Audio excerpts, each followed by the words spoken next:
cette année, on va augmenter la facture de cantine. Et j'ai eu une expérience avec un parent d'élève qui réclamait son assiette, même quand l'enfant n'était pas là. Waouh, il fallait que je trouve la solution. Nous sommes au deuxième jour des ateliers de réflexion mis en place par le SPCPF durant ce séminaire sur les rencontres restauration scolaire organisées à Tapu Tapu Atea. Dans cet atelier de réflexion, une des problématiques majeures qui est soulevée se porte tout naturellement sur le volet financier, mais surtout budgétaire de la restauration scolaire. La problématique, c'est la restauration scolaire. Alors moi, plus spécifiquement sur le problème, le volet financier et budgétaire surtout, pour expliquer les coûts par repas, etc. Le coût de la restauration scolaire sur le budget général des communes, expliquer qu'il n'y a pas de gratuité, qu'elle n'est pas possible. Car aujourd'hui, les prix repas dans les Ranomataï sont en moyenne de 220 francs, ce qui est proche de la gratuité. Mais sur les 7 communes des Ranomataï, 3 d'entre elles proposent des tarifs au jour ou au repas. C'est ce qui, semblerait-il, vient creuser le fossé entre les tarifs que proposent les unes et les autres. C'est une erreur, parce qu'on tarifie au mois, à l'année, au trimestre, et c'est pas clair du tout, alors que le texte pays, lui, il part d'une base tarif repas. Il faut que les communes redélibèrent, pour celles qui l'ont pas fait, qui partent sur un tarif repas individuel. Vous l'aurez compris, il y a donc une divergence au niveau des charges concernant la restauration scolaire d'une commune à une autre. En fait, c'est peut-être un choix politique. Il y a des tarifs qui sont à 75 francs, il y a des communes qui facturent à 70 francs, d'autres qui facturent à 500 francs, donc l'écart entre différentes communes elle est énorme, quoi. Et si l'on prenait le cas de la commune de Tapu Tapu Atea, combien coûterait le repas à l'assiette? L'assiette coûte un coût de revient à peu près de 750 francs. Donc la part qui est facturée aux parents sur ces 750 francs, elle est à peu près de 100 francs.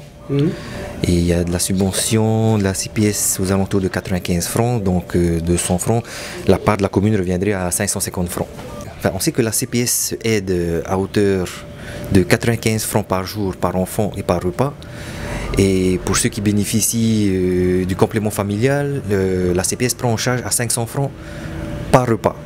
Donc l'idée serait de mettre un tarif unique à 500 francs vu que les aides peuvent être de 500 francs par jour en fait. Et unifier, au moins arriver vers ce problème-là, c'est-à-dire cette tarification à minima à 500 francs, de manière que la commune ait ses subventionnements du pays qui viennent faire en sorte qu'elle se retrouve à zéro et qu'elle n'ait pas à débourser. Avoir une tarification décidée en dessous de 500 francs, c'est une erreur. Mais ça veut dire qu'il faudra envoyer malgré tout, même si zéro est à payer par la personne, le parent, il faudrait qu'il reçoive une facture avec le coût réel et déduction faite de toutes les aides pour qu'ils voient bien que de la gratuité, il n'y en a pas. Il y a donc 3 ressources de financement qui permettent de payer les factures de restauration des enfants. Mais les communes ont aussi la responsabilité et l'obligation d'équilibrer leur budget annuel.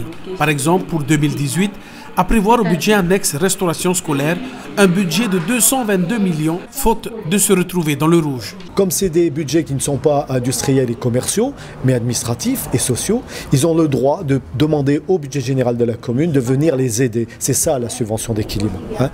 Parce que certains pensent que le budget, oui, il peut être en déséquilibre. Oui, il peut être en déséquilibre, mais au bout du bout, il devrait être équilibré par le budget général. Sinon, c'est l'État, dans le contrôle de l'égalité, qui refusera le budget s'il est en déséquilibre. Mais lors de cet atelier, plusieurs points majeurs ont été décortiqués. Les participants ont aussi abordé un problème qui ne date pas d'hier, mais tout aussi essentiel.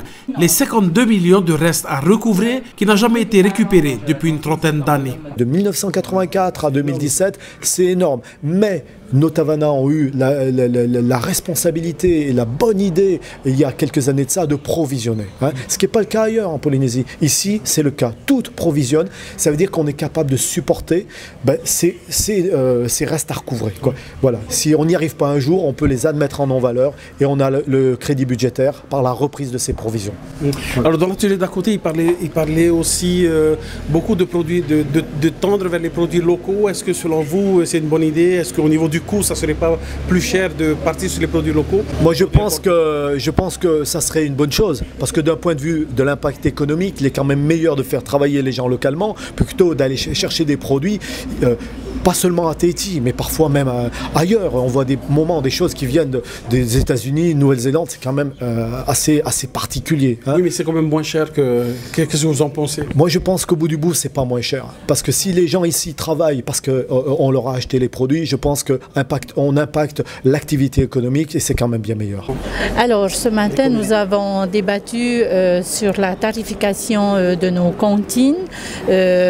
Donc, on a surtout soulevé le coût réel de l'assiette, chose qu'on devait partager ce matin, et surtout que le message de chaque élu puisse être entendu par les familles, parce que au vu de la difficulté de recouvrer tout ceci, il fallait juste pouvoir éclaircir sur le coût réel et de l'expliquer aux parents, parce que il faut un budget qui puisse équilibrer, et qui c'est qui va être le garant de ce coût, et c'est certainement la commune qui le fait au détriment des tarifs, on va dire, qui augmentent d'année en année. Justement, qu'est-ce qui justifie cette augmentation d'année en année?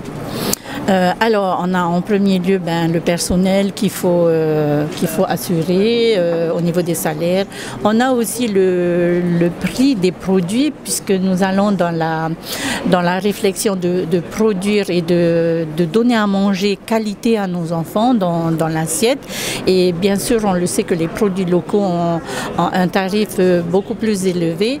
Et notamment à Tapu Tapu Atea, on a trouvé la solution de pouvoir fournir des produits locaux, des produits bio,